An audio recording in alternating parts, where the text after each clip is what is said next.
Je trouve qu'il y a une forme de responsabilité quand on est élu des quartiers populaires, quels que soient nos profils et d'où on peut venir, à aborder ces questions-là, parce que dans les quartiers populaires, on a forcément affaire à ce genre de questions, que ce soit l'islamophobie, la négrophobie, la romophobie, enfin toutes les discriminations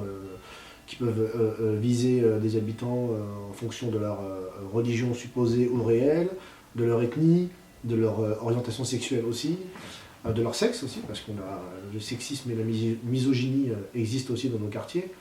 Mais je pense que ne pas les aborder, ne pas les dénoncer et, euh, et faire comme si finalement ça n'existait pas et laisser de pseudo-associations antiracistes le faire, c'est irresponsable d'une part. Et je pense, moi, que c'est indigne de la fonction d'élu, parce que quand on est élu, on ne cesse pas d'être militant, d'être citoyen. C'est tout ça à la fois, et qu'il est de notre responsabilité de dénoncer ces pratiques-là, d'où qu'elles viennent, qu'elles soient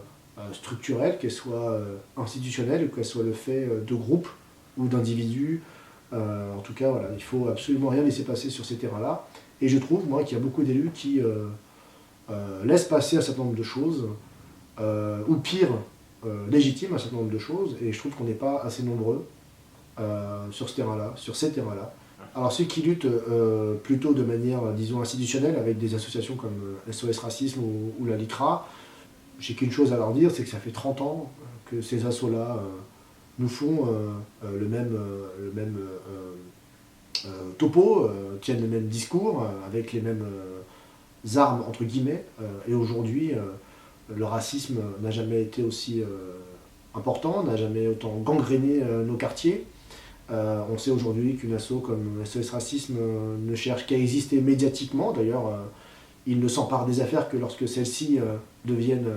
importantes médiatiquement, dès qu'il y a un peu de clic. Et on voit bien le positionnement de la LICRA sur des questions comme l'islamophobie, notamment. Donc du coup, je trouve que c'est une perte de temps, et je trouve que c'est se fourvoyer et avoir assez peu de respect envers les victimes de ces discriminations, que de leur nier, que de nier les véritables origines et les véritables racines des discriminations dont elles sont victimes. Donc je trouve que c'est une perte de temps, et que c'est finalement donner la main au bourreau.